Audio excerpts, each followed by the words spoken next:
So glad you all are here. We're going to rise in body or in spirit, and we're going to sing one of my favorite hymns in either hymnal. It's called Do You Hear? Do you hear, oh my friend, in the place where you stand, through the sky, through the land?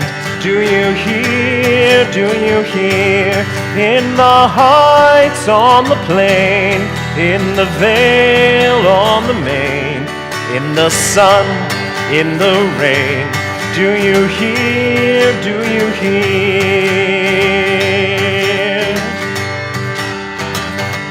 Through the roar, through the rush, through the throng, through the crush, do you hear in the hush of your soul, hear the cry, fear won't still, hear the heart's call to will, hear a sigh, startling trill, in your soul,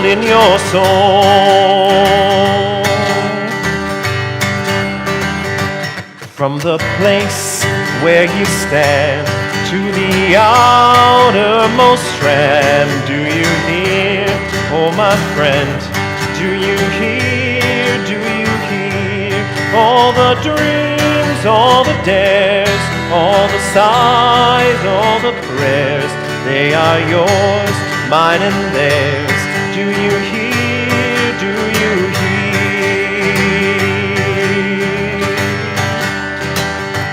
Do you hear, oh my friend, in the place where you stand, through the sky, through the land?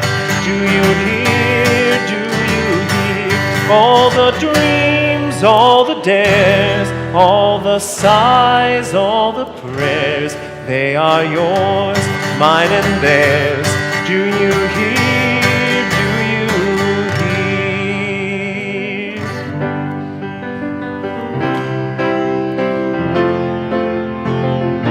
Now we'll sing Jim Scott's Gather the Spirit.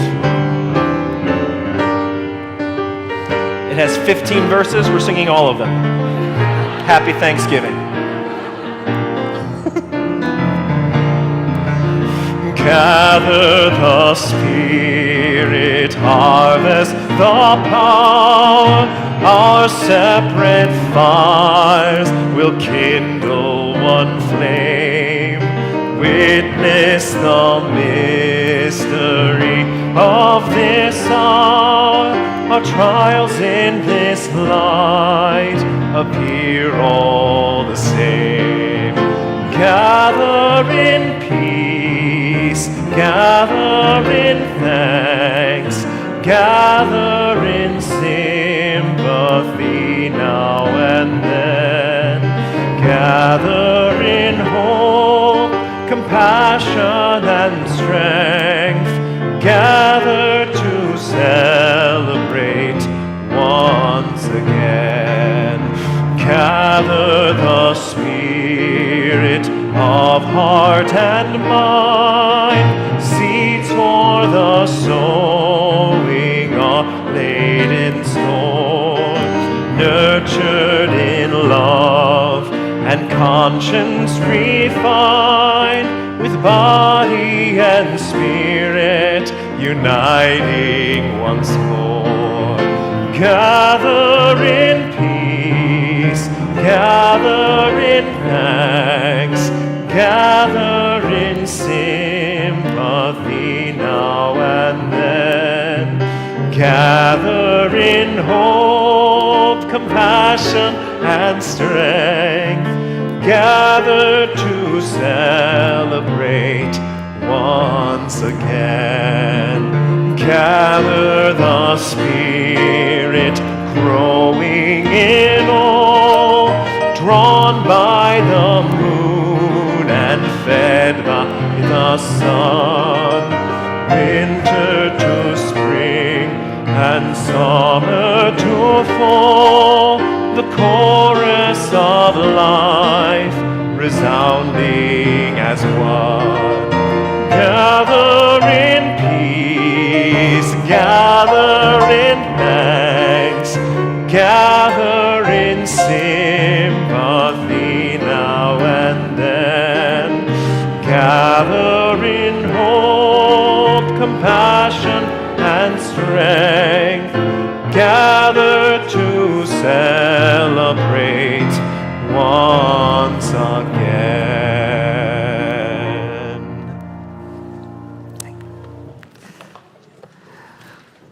Welcome.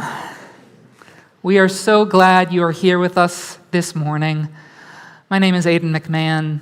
I'm an aspirant for the UU ministry, and I'm honored to be part of the team here at the Unitarian Universalist Congregation of Atlanta, where we are transforming lives through courageous action and soulful connection.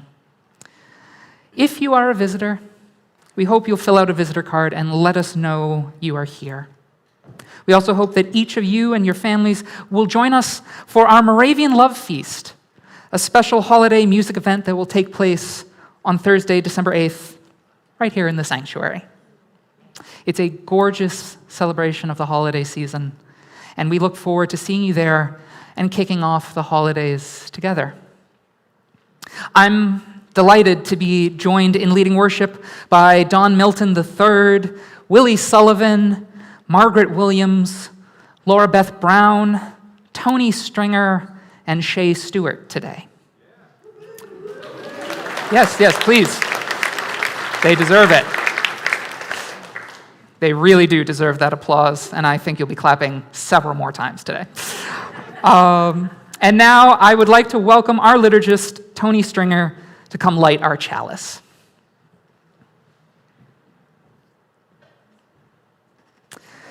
Let's say the chalice lighting words together. May the light of this flame illuminate our tradition of seeking, invite all who yearn for acceptance, and ignite our passion for justice and peace. Thank you.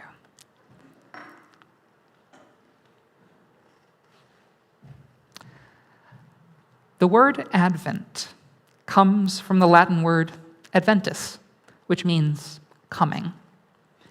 Advent in the 4th and 5th centuries was a time of preparation for the baptism of new Christians. They would spend 40 days in prayer and fasting to prepare for the celebration that accompanied the baptism of new believers. Over time, Advent was connected to the coming of Christ. Originally, Christians used this term to reference Christ's second coming. But by the Middle Ages, Advent was associated with Christ's first coming that we celebrate at Christmas.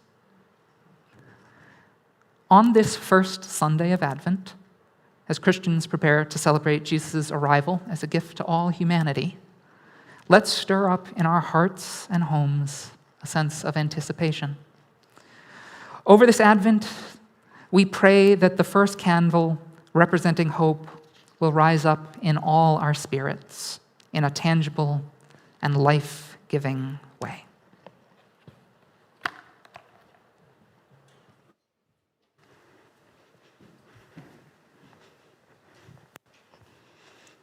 Good morning. The Star Keeper, written and illustrated by Faith Pray.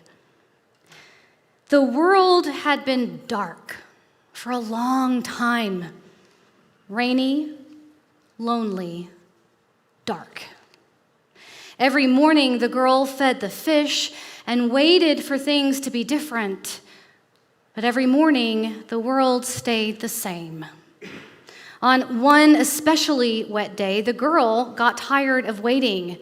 She made an enormous wish. She wished the lonely dark away. What was this? A star. It was beautiful and warm and perfect. She longed to keep it for herself, but the girl could tell that the star didn't want to be kept hidden. It needed the girl to help it shine. Surely the best place for a star to light up the world was some grand place. But the people in the fancy house were busy. They didn't even want to stop and see the star.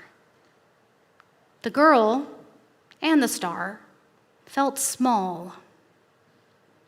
Next, the girl tried taking it to the shops. Shopkeepers are sensible, the girl figured. Maybe they would know what to do. But even though she knocked and knocked, the doors stayed shut. The girl and the star shivered. Finally, the girl took the star to the center of the village. Maybe someone there would be able to help. But no one seemed interested. The star was gloomy now, shrinkier, wilted. The girl felt it too. By now, the star was as small as a smudge, and the world felt the same. I must not be very good at taking care of stars, thought the girl.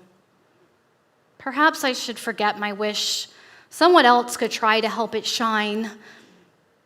She found a perfect spot for giving up. Only someone was already there. Two someones. Maybe there was something the girl could do. It was a very small thing. She shared her sweater and a tiny piece of the star.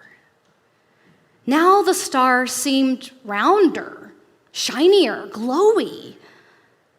Maybe, the girl thought, there were lots of small somethings she could do with the star. The girl and the star went everywhere. Each time she found something to do or someone to help, the girl broke off a little bit of the star. And each time, the star grew. Maybe she did know how to be a star keeper. Because it did shine. Not all at once, not in a grand way, but in tiny sparks that warmed and flamed and joined stars upon stars upon stars that chased away the lonely dark. And the world was different.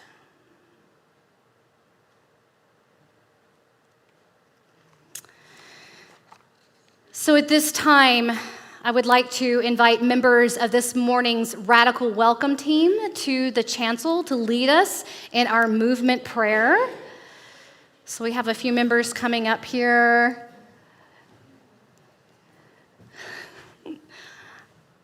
Sometimes our unsung hero, these wonderful Radical Welcome folks, amen?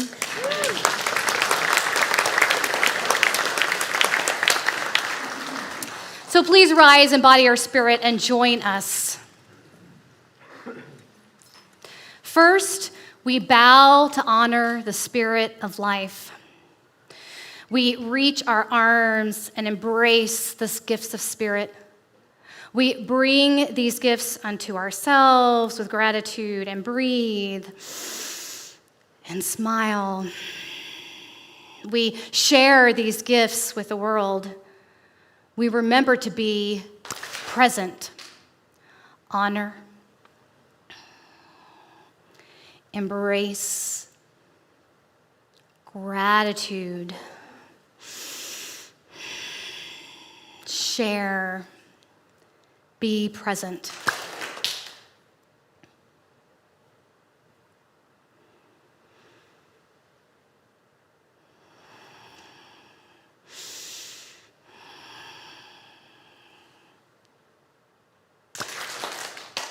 Amen. Blessed be. And at this time, we would like to invite our children, 3rd grade and under, to exit and join preschool or their creative play for the morning. The location for these are located just down the hall on the 1st floor, and you can exit through this door here. And as our children recess, please take this opportunity to greet your neighbor.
Strangely quiet, but now the storm simply rests to strike again. Standing, waiting, I think of her. I think of Strange her. this Mary, she leaves the room yet remains. She lingers on. Something stirs me to think of her. I think of her. By death she cast her spell. All night we hear her sighs. And now a girl has come who has her eyes. She has her eyes. The girl has Lily's hazel eyes. Those eyes that saw him happy long ago. Those eyes that gave him life and hoped he'd never known. How can he see this girl and miss those hazel eyes? She has her eyes. The girl has Lily's hazel eyes. Those eyes that closed and left me all alone. Those eyes I fear will never ever let me go. How can I see that girl who has her hazel eyes? In Lily's eyes a castle this house seemed to be. I her bravest knight became. My lady fair was she. Eyes. She has my Lily's hazel eyes. Those eyes that loved my brother, never me. Those eyes that never saw me, never knew I longed to hold her close, to live at last in Lily's eyes. Imagine me a lover. I longed for the day she'd turn and see me standing there. Would God and let her stay. She has her eyes. She has my Lily's hazel eyes. Those eyes that closed and left me alone. How can I now forget that once I dared to be in love, alive and whole, in Lily's eyes, in Lily's eyes.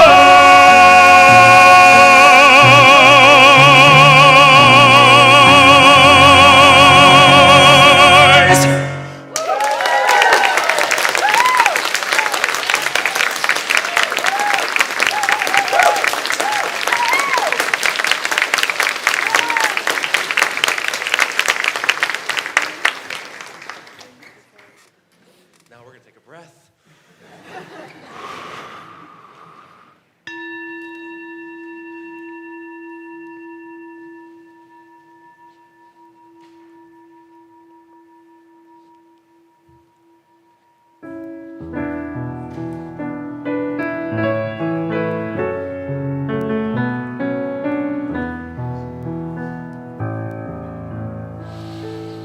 Come sing a song with me. Come sing a song with me. Come sing a song with me, that I might know your mind. And I'll bring you hope when hope is hard to find. And I'll bring a song of love and a rose in the winter time. Come dream a dream with me. Come dream a dream with me. Come dream a dream might know your mind, and I'll bring you hope when hope is hard to find, and I'll bring a song of love and a rose in the winter time. Come walk in rain with me. Come walk in rain with me. Come walk in rain with me, that I might know your mind, and I'll bring you hope when hope is hard to find, and I'll bring a song of love and a rose in the winter time. Let us put hands on hearts, feel the heartbeat, connection to life. Breathe in peace. Say to yourself silently, I will love myself. I will love others. And that love can heal the world. At this time, we hear the joys and sorrows of this congregation. We send love and support to the family of longtime member Mary Beasley, mother of Herschel Beasley, who passed last night at the age of 93. Please keep them in your thoughts this week. We send healing and comfort to Jennifer Thilo and her family. Jennifer's grandfather, Reverend Richard Leonard, minister emeritus of New York City's Unitarian Church of All Souls, and a lifelong civil rights activist who historically marched with Dr. Martin Luther King Jr. from Selma to Montgomery, died peacefully on Friday, surrounded by family, shortly after celebrating his 95th birthday. You are now invited to say the names of people you are holding in your hearts this morning. Speak their names out loud into this holy space.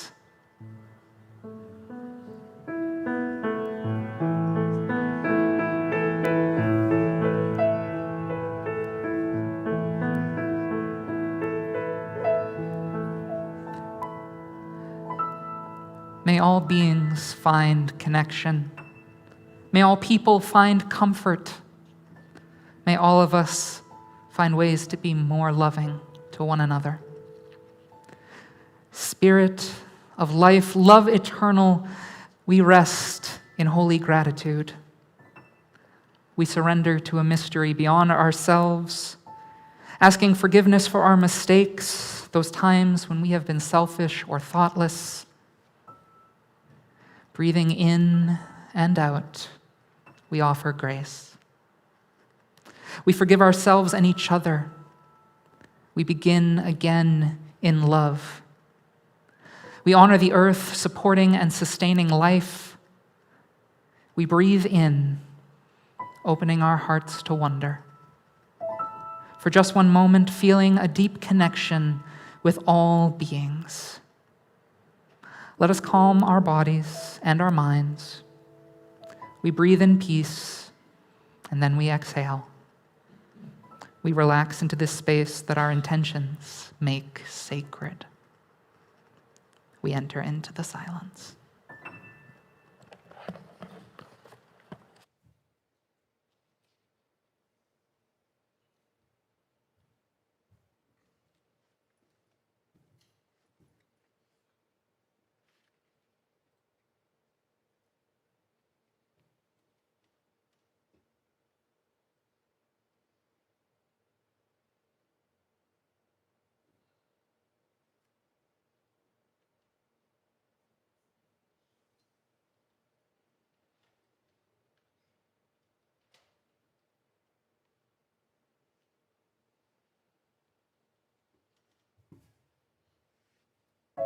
Come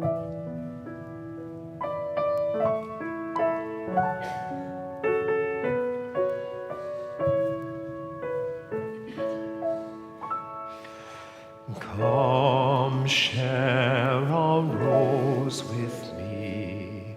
Come share a rose with me. Come share a rose with me, that I might know your mind. And I'll bring you hope when hope is hard to find. And I'll bring a song of love and a rose in the winter time.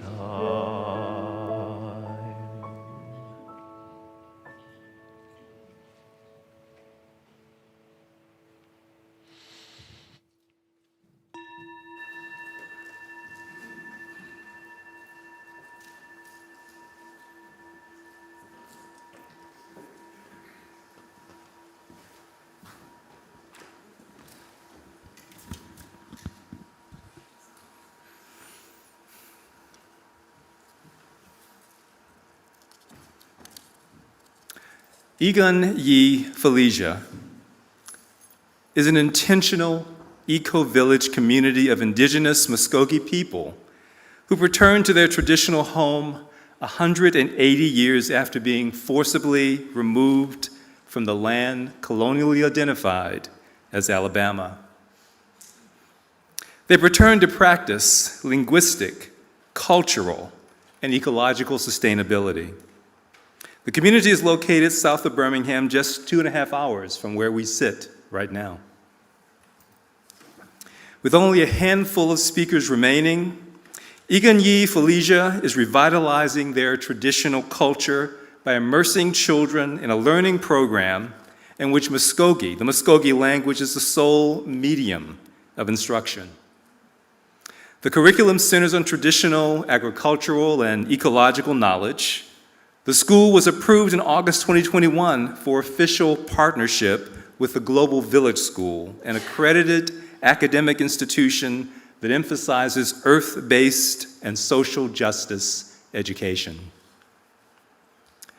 Residents of the 1,200-acre eco-village are shifting the paradigm. They're decolonizing. Now, how are they doing this? Well, by sharing income, by living off the grid, by going low-tech, by using natural materials in their building construction and relying on renewable energy. They're also reintroducing threatened animal species that are culturally significant to the Muskogee people. They're reintroducing the buffalo to the land and the sturgeon to the waters. They're growing heirloom crops to decolonize their diets. Truly, truly, a holistic paradigm shift. But that's not all. Aiden Yi Felicia is reviving the traditional matriarchy, restoring the central role of women in governance, as well as preserving their traditional knowledge of conservation and food foraging. Their vision is to be an archetype for other indigenous communities to transition to equitable and culturally, linguistically, and ecologically sustainable ways of living. Currently, eco-village leaders are running 2 simultaneous capital campaigns. One seeks to fund construction of an eco-lodge using the same natural and sustainable building techniques employed in the village. The other capital campaign is funding the purchase and rescue of adjacent lands containing old-growth forest. They're saving this land from clear-cutting by timber companies. UCA is passionately partnering with Aiden Yi Felicia in this vital work. Being a Unitarian Universalist means putting your money to work for your values. November's Giveaway the Plate will support this vital regional organization. I invite you now to give this morning's offering, to give this morning's values-based commitment with generosity and with passion, and we will put it to good work. Amen.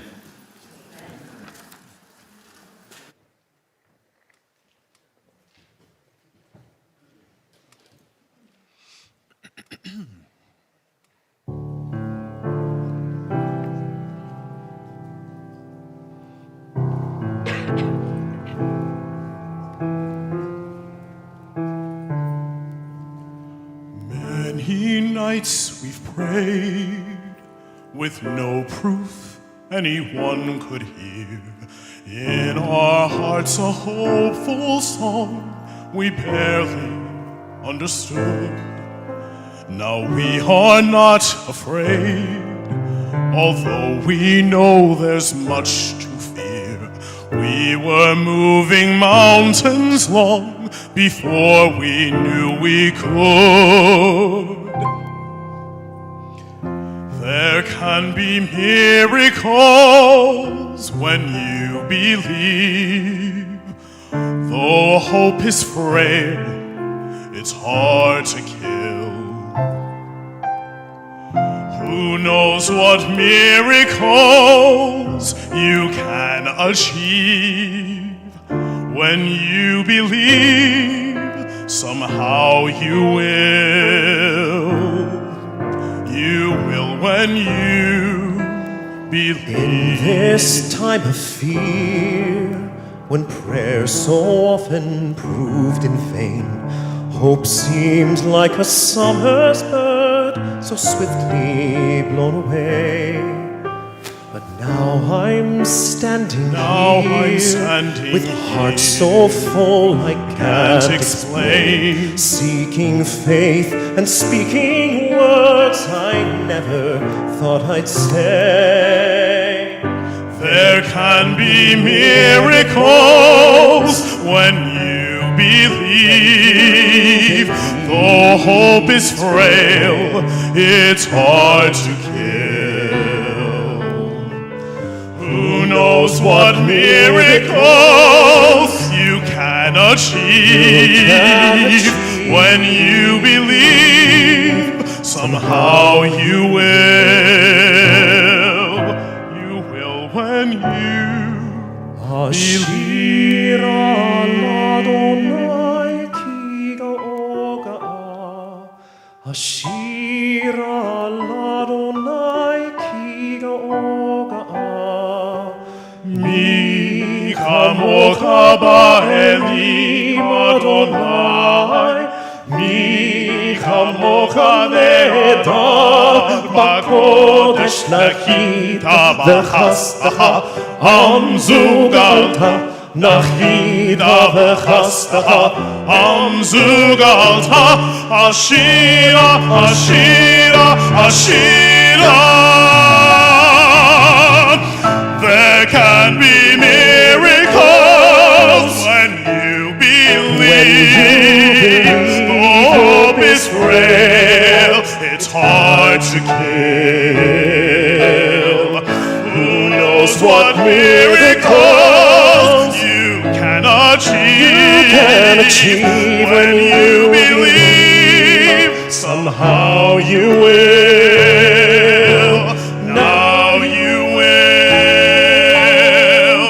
You will when you believe.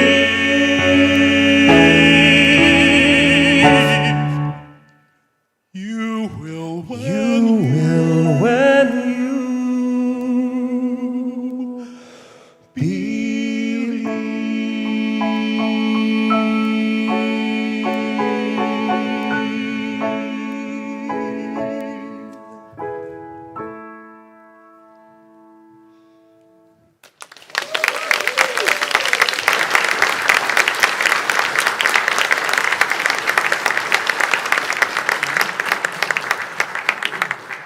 I told y'all you'd be clapping a lot today. Thank you so much. Thank you.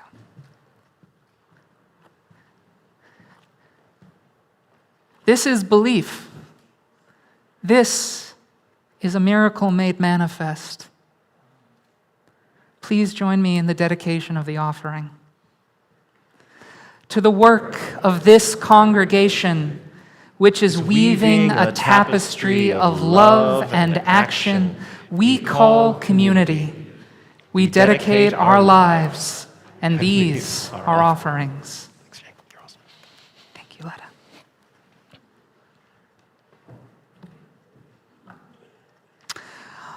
Our reading for today is a dialogue from Sir Terry Pratchett's novel, Hogfather. One of the major recurring characters in Pratchett's Discworld series is Death, the Grim Reaper. Now, as a professional courtesy for a fellow anthropomorphic personification of a concept, Death steps in to fulfill the Hogfather's role of toymaker and gift bringer to children when the titular character falls prey to a malicious scheme. This scene occurs between Death and his adoptive granddaughter, Susan, near the end of the novel.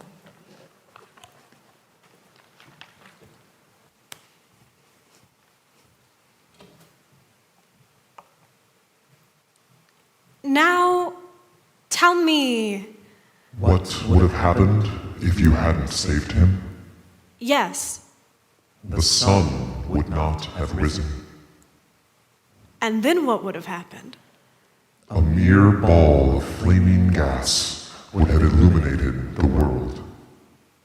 All right, I'm not stupid. You're saying humans need fantasies to make life bearable. No.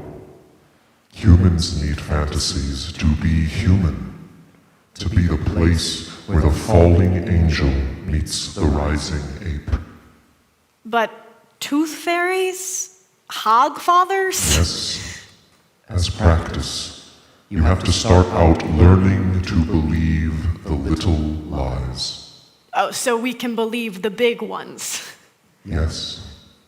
Justice, mercy, duty, that sort of thing.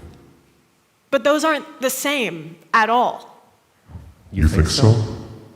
Then take the universe and grind it down to the finest powder, and sieve it through the finest sieve, and then show me one atom of justice, one molecule of mercy, and yet you try to act as if there is some ideal order to the world, as if there is some brightness in the universe by which it may be judged. But people have to believe that, otherwise, what's the point? You need to believe in things that aren't true. How else can they become?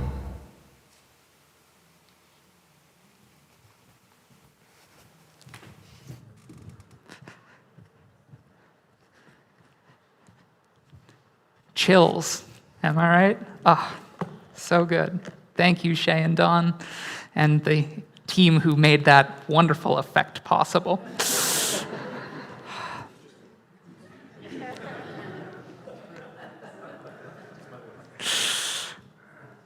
Hogfather by Sir Terry Pratchett is one of my favorite Christmas stories.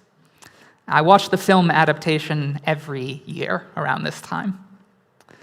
That scene we just performed is a large part of the reason why.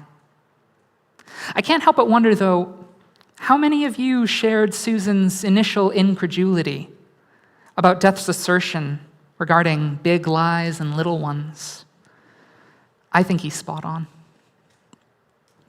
I've already spoiled the end of the story for you, so let me tell you how it starts. A hive mind of otherworldly, discorporeal beings known as the auditors of reality hire an assassin to do away with the Discworld's version of Santa Claus. Since they are described as the universe's bureaucrats, nothing is more annoying to them than humans, with all our imagination and belief making for mountains of extra paperwork. The problem for them, though, is that the Hogfather is immortal.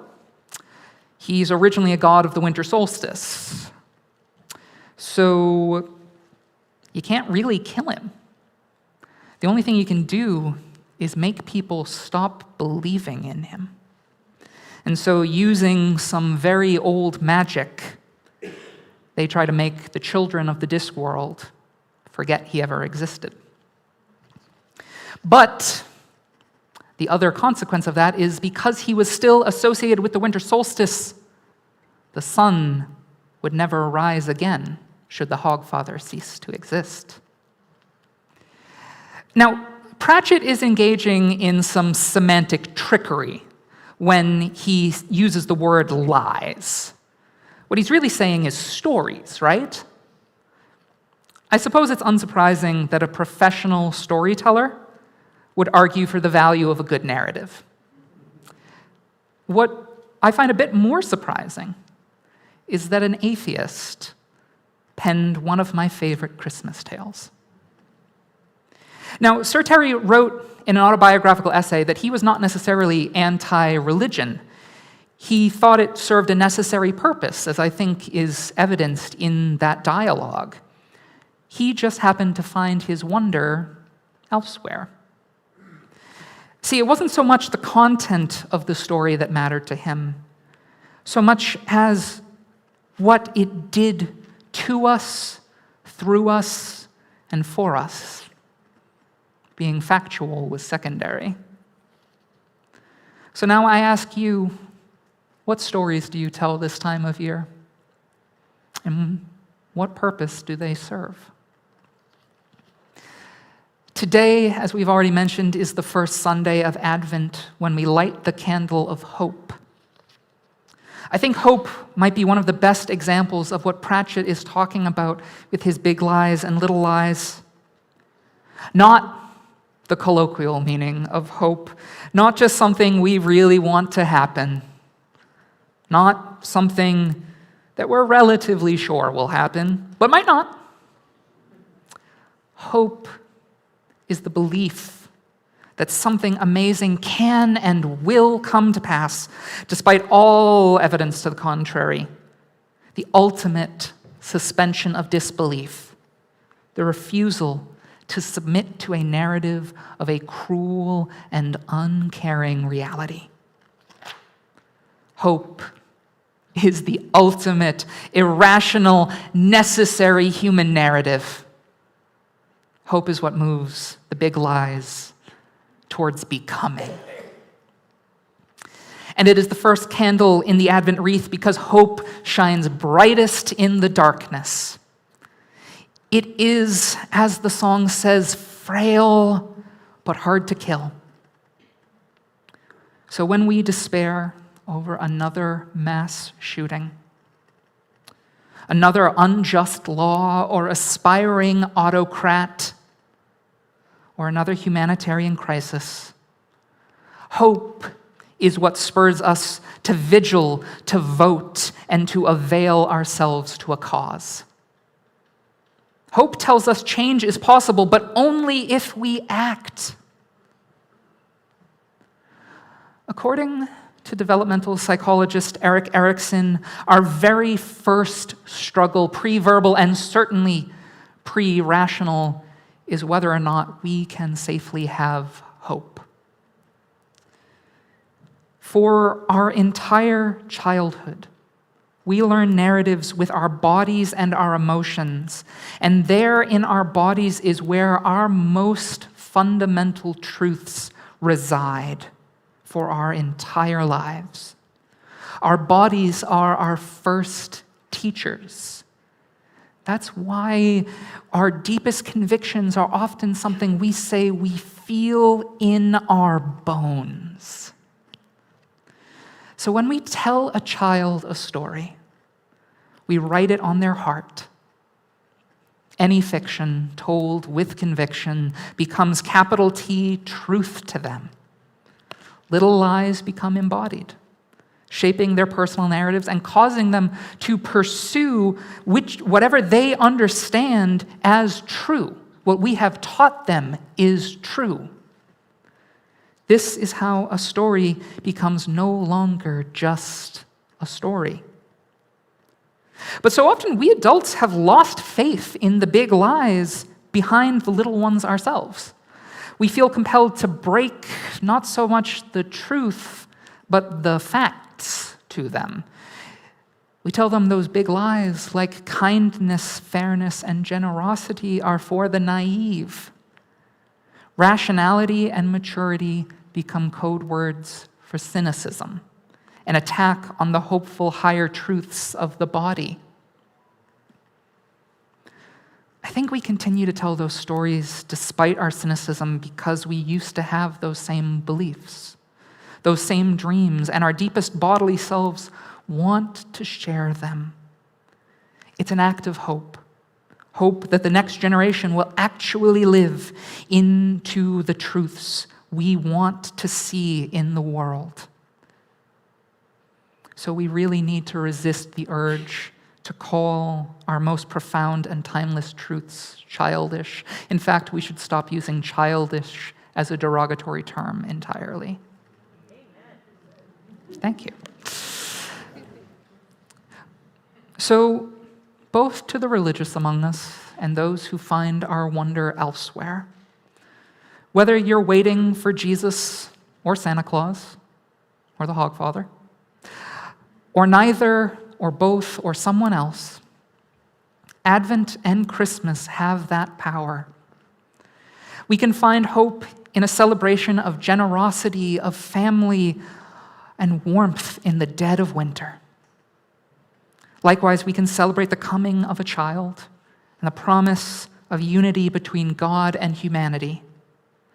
Both call us in their own way to connect with our inner child, our most hopeful, incarnate selves. The villains of the Hogfather are obsessed with order and fact. They are meant to be entirely rational, and that is what makes them so very inhuman. They stand in opposition to belief. But how often are we guilty of that same kind of hubris, of thinking we are capable of operating at the level of absolute rationality, even if we were, and we aren't? It would be to our detriment, not our benefit. If we are to learn anything from the story of the Hogfather, it is that factual and truthful are not synonyms. Fact is to truth as knowledge is to understanding, a sliver of the greater whole only realized through the power of narrative, emotion, and embodiment. I so love the way that death describes humanity. We are the place where the falling angel meets the rising ape. What a great line. To be fully ourselves is to be constantly in dialogue between heaven and earth, our rational mind and our emotional, instinctual body. You know, for so much of our history, we have seen those things at odds with one another. Both Eastern and Western philosophies abound with claims about our bodies and our world being lesser or corrupt or illusory. Descartes gave us this idea of the mind-body problem, which I say is only a problem because we decided it's a problem. Now, rationality has its place, but it's not always the answer to our big questions.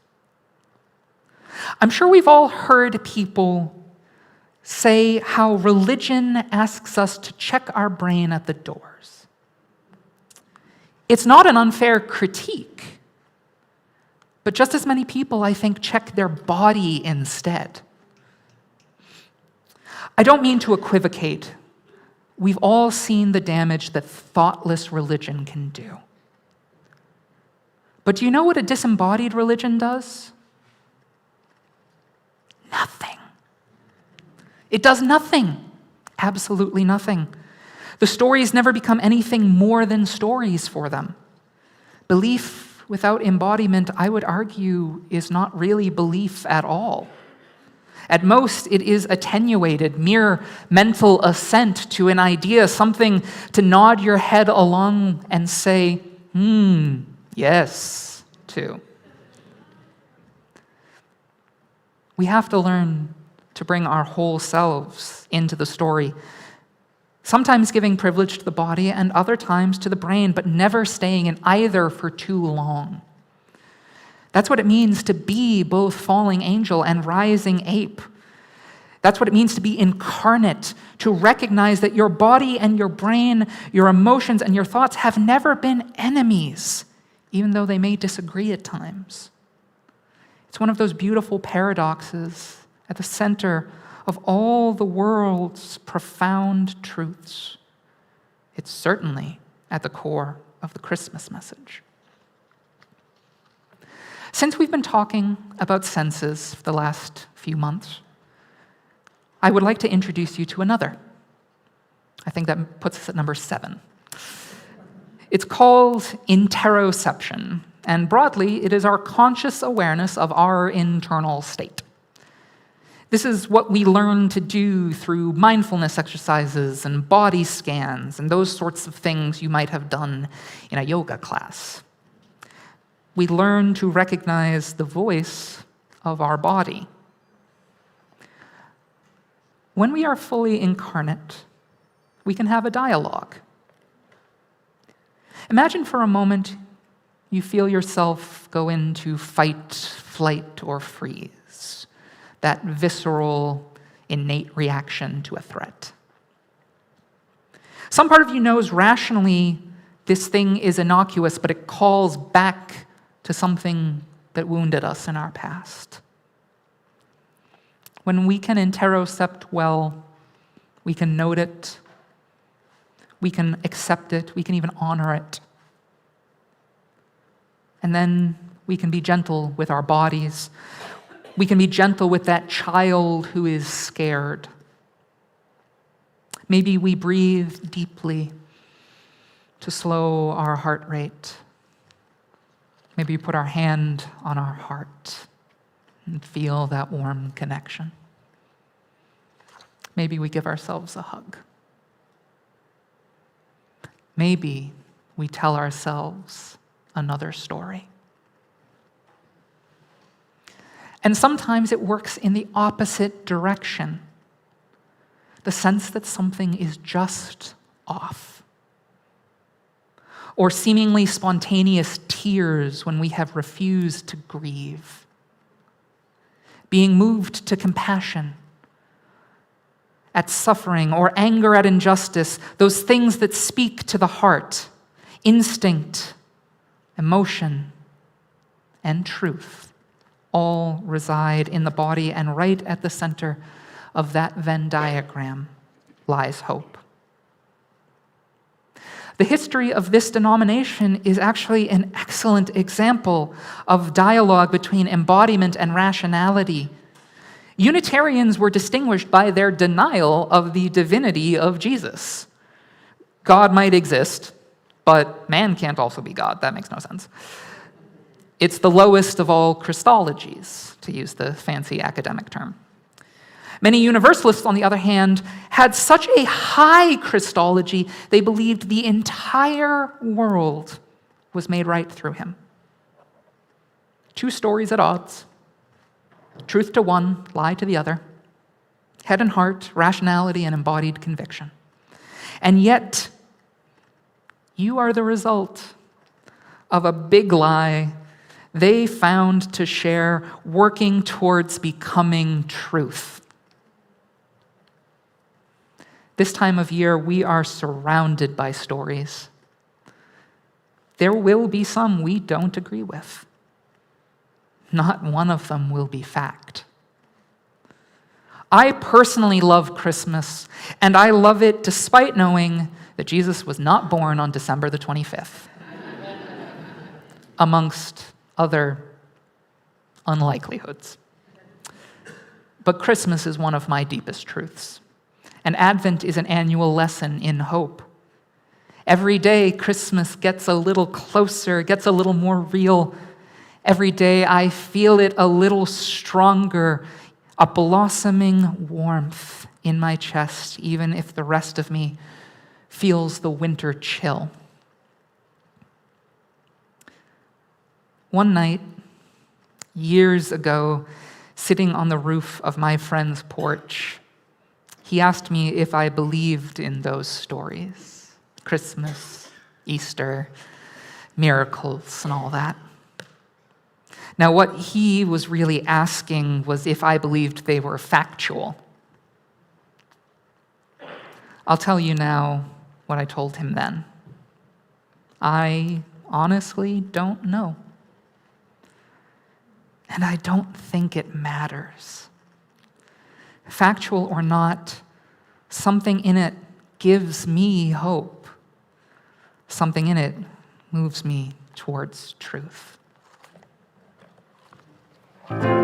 Give it up for Aiden, will you? Come on. Aiden McMahon, thank you. Let's rise together and join singing I Know I Can. Though days be dark with storms and burdens weigh my heart,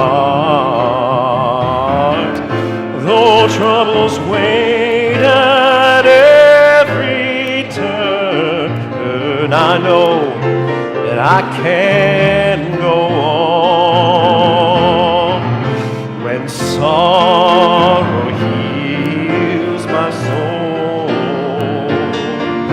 and burdens make me strong. Though troubles wait at every turn, I know I can go on. My sister in my heart, my brother in my song. Though troubles wait at every turn, oh, I know I can go on. And though the journey is long, the destination is near. Though troubles wait at every turn, I know I can go on. To paraphrase Mark Twain, don't let the facts get in the way of a good story. Emphasis on the good. Go in hope.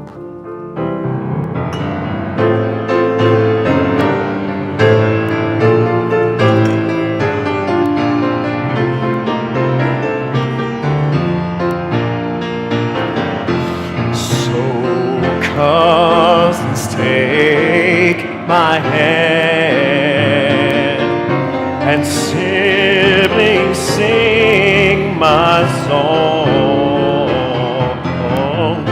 When hope awaits at every turn, oh, I know we will, yes, I know we will, I know we will go on.